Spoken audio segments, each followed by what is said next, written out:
What up, everyone? It's your boy JK Completionist trying to get his teeth into that banjo content, and there isn't much, but here we are today with a new show called Pimp My Cart. Today, we're gonna take a car, Frasier's car, and we're gonna turn it into a cart from Banjo Kazooie Nuts and Bolts. Let's pimp it now!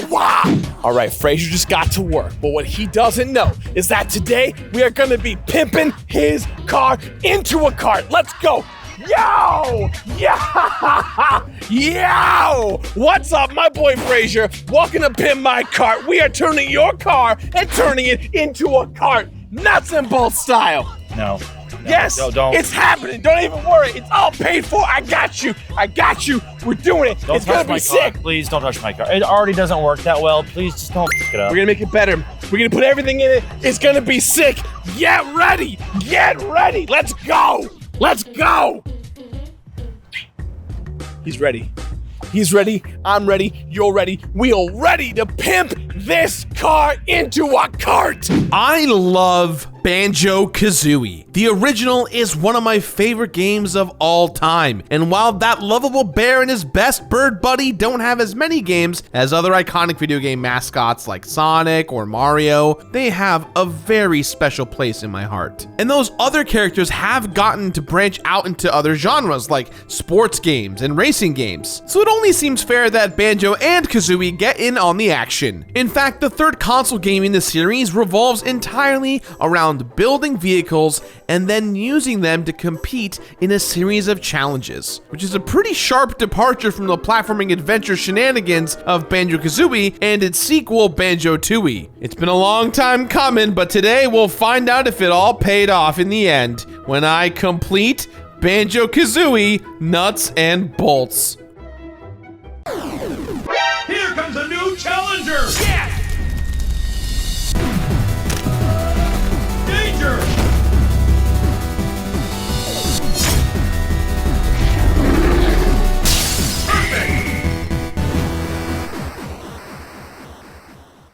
Hey everyone, and welcome to an all-new episode of The Completionist, where we don't just beat the games, we complete them.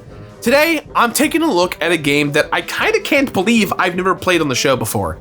Banjo Kazooie Nuts and Bolts. I'm a huge Banjo Kazooie fan, and I think I was always a little bit put off by the fact that Nuts and Bolts is so wildly different from the other games. Like, is a game about building and racing vehicles still gonna feel like a Banjo Kazooie game to me? That's also always made it kind of hard to get a read of how much it would be worth my time, because it got a mixed response. But it's always possible that some of that was just people reacting negatively to change. But I love the characters and the world, and building stuff is always fun. So even if I wish there was many Banjo games out there, maybe as many as Mario or Zelda, I'm gonna try and keep an open mind and go along for the ride. Go for the ride. I get it. See? Sorry, not sorry.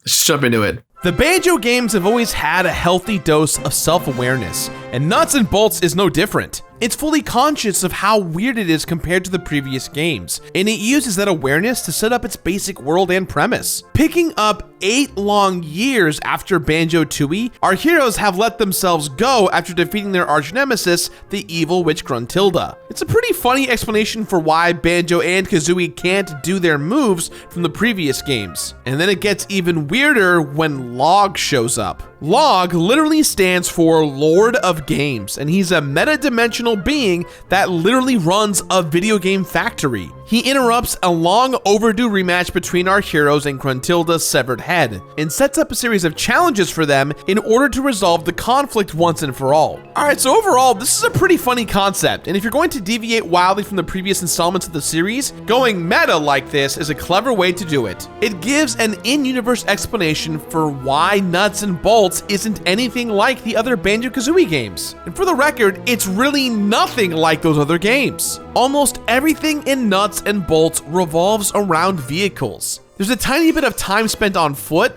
but you're building or driving pretty much constantly. You can find blueprints for vehicles or mess around with the various pieces and parts to build your own, and then you'll pilot them in a series of challenges. There are different types of challenges, but they all revolve around simple tasks like racing or moving objects from point A to point B. Yet there are various rankings, with the TT ranking or Trophy Thomas being the highest you can get. Getting trophies will also get you the golden jigsaw pieces known as Jiggies, which will allow you to progress into other worlds. And you know, while I know Jiggies are a classic element to the series, I gotta say, it's still a word that I hate saying. Jiggies.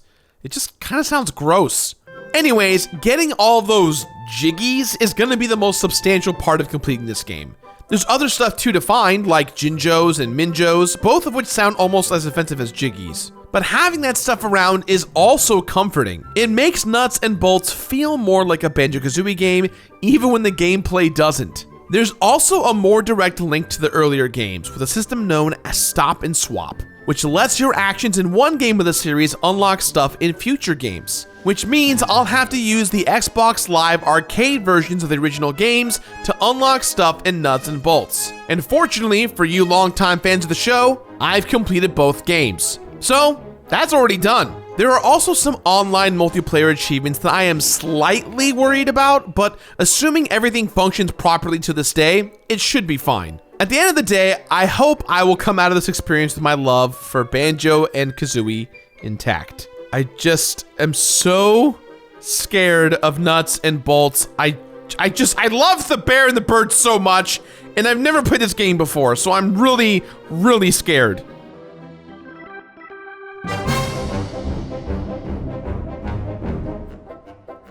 Although lots of driving games give you the option to customize your vehicles, not nearly as many will let you build them entirely from the ground up. And Nuts and Bolts let you construct multiple modes of transportation from over 1,000 parts. And although you could theoretically design something from scratch, the game also gives you a number of blueprints to build off of. While this is technically helpful, it kinda disincentivizes you from being creative. So a lot of the time, I'd have a dope idea for a vehicle, realize it couldn't work, and just say screw it and go back to using one of the blueprints. They can all be bought from the shopkeeper Humba Wumba. And back when the game first came out, you could swap blueprints on Xbox Live, but that's not really a thing anymore. Honestly, the building element is one of the coolest aspects of the game. Cruising around in some sort of Frankenstein nightmare car that you threw together out of scraps is fun. And I wish there was even more stuff in the game that encouraged that kind of experimentation. Because once I found a vehicle that worked for me, I didn't deviate that much. I got me a dope helicopter, and it suited most of my needs for a whole bunch of the challenges. Which makes sense, because if I got a helicopter in real life, I don't imagine I'd be driving around in my car all that much. But it did end up feeling like a pretty major part of the game sort of just dropped away after a while. And collecting all of the parts and blueprints would have been a lot more fun if I still had reasons to be designing and testing vehicles later on in the game. But if your goal is to build stuff and just like screw around, you can do that. The worlds are all pretty big, even if they're not particularly full of stuff to do. But there's lots of open space for you to fly around or drive in.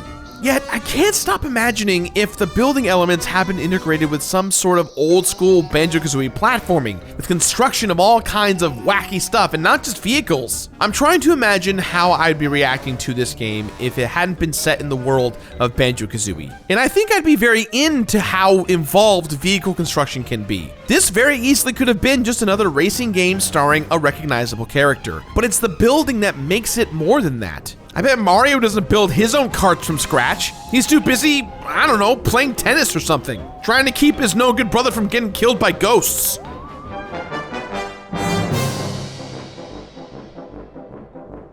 When it comes to all the superficial stuff in Nuts and Bolts, Rare leans hard into making it feel like a Banjo-Kazooie game. The music is great because of Grant Kirkhope, the world is colorful, and the trademark weirdo sense of humor is there. It's just too bad the game doesn't capture any of that feeling through its gameplay. But even though I missed being able to do Banjo and Kazooie's classic moves, there's still plenty of stuff to collect while you're cruising around in your custom vehicles. And there's nothing more Banjo-Kazooie than collecting stuff. The big one is obviously the Jiggies. Once you've earned them all, you have to go back into the game's overworld, which is called Showdown Town. and then you have to vend them from a machine so you can drop them off and bank them. It sounds like a lot of steps, but it goes a long way towards making it feel like a continuation of the series. The game also sees the return of the sort of adorable but sort of creepy Jinjos and their nemesis, the Minjos. The Jinjos are scattered throughout the different worlds and have certain challenges that they need you to do, such as locating a lost object or hurling them as far as you can.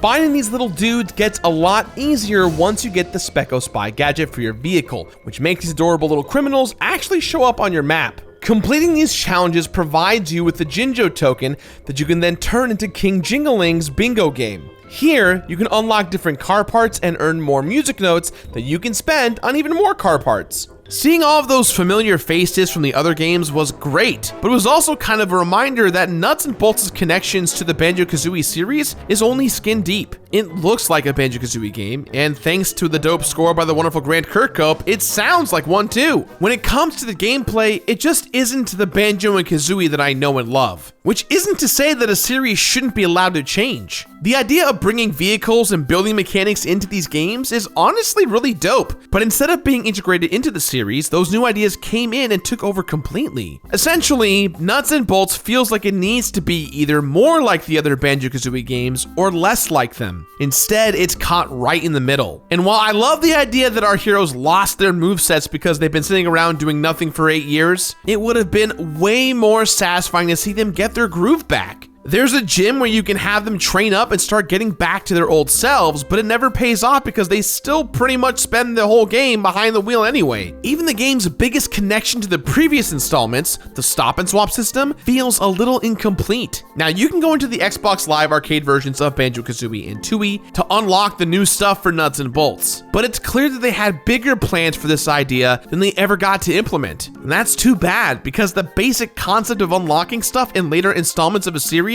by finding items in the earlier ones is so freaking cool. And although the stop and swap gave me an excuse to boot up the first 2 games once again, it was almost hard to stop playing them and go back to Nuts and Bolts. Those games are fun, you guys.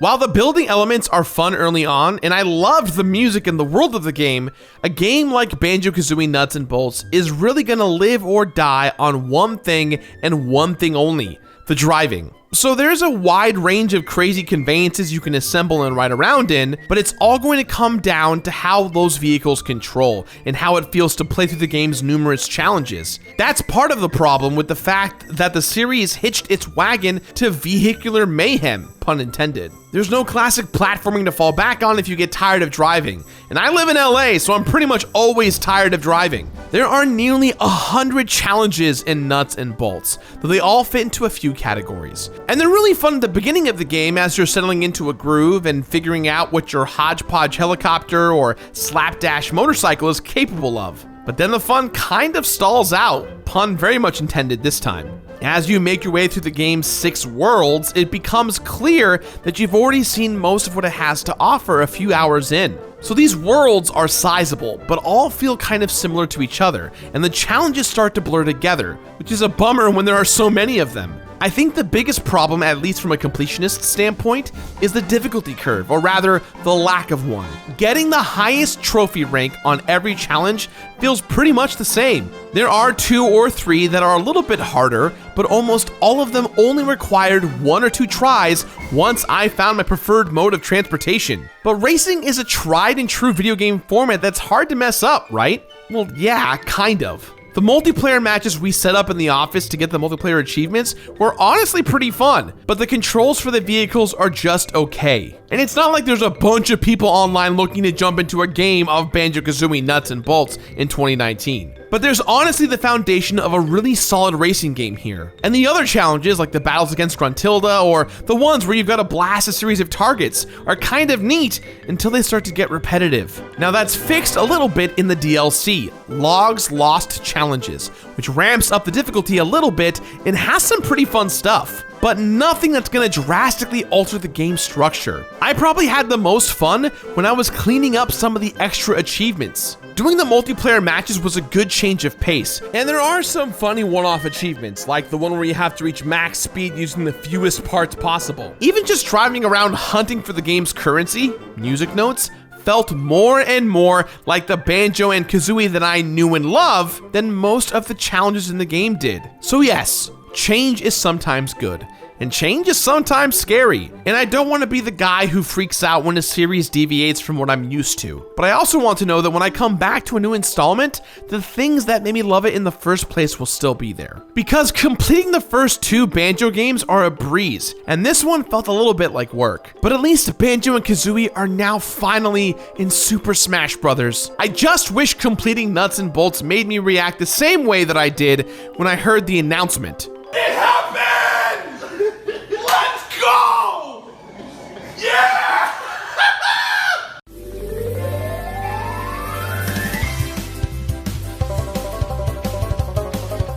In a game about using parts to build vehicles that you control through a series of challenges, it stands to reason that the main things you unlock as you play are more parts and more challenges. As you collect and bank more Jiggies, you'll unlock more worlds with more challenges. And as you get more blueprints, you'll have more customization options for your new sick rides. And some of the new weapons and parts you get are pretty neat, like the Specco Spy I mentioned earlier, which makes collecting much easier. But I'd be remiss if I didn't mention Klungo's Arcade, where you can find the accurately titled Hero Klungo Saves the World. It's a little 8-bit game where you play as Klungo, Gruntilda's assistant from the first 2 games. It's a simple but surprisingly tough game that involves jumping while you literally carry the world above your head. You unlock new levels for it as you progress through the main game. And if you can't get enough of Klungo, there's a sequel for the game that's part of the DLC called Hero Klungo Saves the Universe, which is a pretty major step up from just saving the world. But as far as full-on completion bonuses go, you only get a few things for your trouble. First off, when you beat the game, you'll unlock an outfit for Banjo that puts him in a really nice suit. Plus, you'll get a pre-built car that looks exactly like Banjo's head. Okay, thanks. And lastly, you'll also get something if you manage to beat all of the TT trials in the DLC. TT himself will paint the statue of himself gold just to constantly remind you that he's still better than you. What a guy. That really makes me feel better about all my efforts. While I completed Banjo Kazooie Nuts and Bolts, there were 109 challenges completed with the TT rating, 143 Jiggies collected, 1,600 individual parts used, 36 hours of total playtime, and one Fraser President who is totally going to be impressed by his new pimped out cart. All right, you ready, Fraser? I know what you did. Are you ready to see your cart? Cart? It's a car. You wrote pimp on my window. Pimp on my window. Is this gaff tape? Yo! Is this even gonna come off? Okay. I have your face on my hood. It's so cool, dude. You know, I'm not even mad, actually. It's so I'm sick. kind of impressed that you even took the time to do this. Okay, there's a birthday hat, and then there's a party hat. There's Happy birthday all the time, baby. Let's go. Let's go. Let's go. You're right. I'm gonna go. I'm not gonna forget this. Like you pulled over, it's your fault. It's what we do. It's what we do. It's what we do. You know, I think I've probably made it pretty clear by now about how much I love Banjo and Kazooie. The original Banjo is one of my favorite games of all time, and you all know that I jumped into playing as them in Smash the minute they became available because I still can't believe they're here. Being the Banjo-Kazooie fan that I am, this game was obviously worth spending some time with. But while it's great to spend more time with those characters in this world, I really miss the platforming roots that I know of these two characters. And the gameplay and the challenges to go along with it got pretty old pretty fast. Between the building and the multiplayer, however, there's enough fun stuff here to make it worth giving a shot, especially if you're a fan of the series. So, I'm gonna make this statement then. Is Banjo-Kazooie Nuts and Bolts a good game? Yeah. Is it a good Banjo game? No. So, with that in mind, guys, I give this game my completionist rating of play it.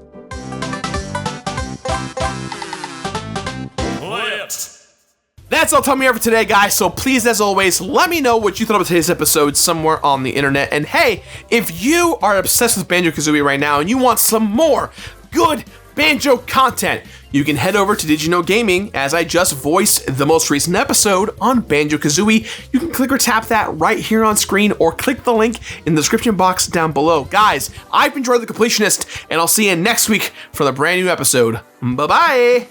Yo.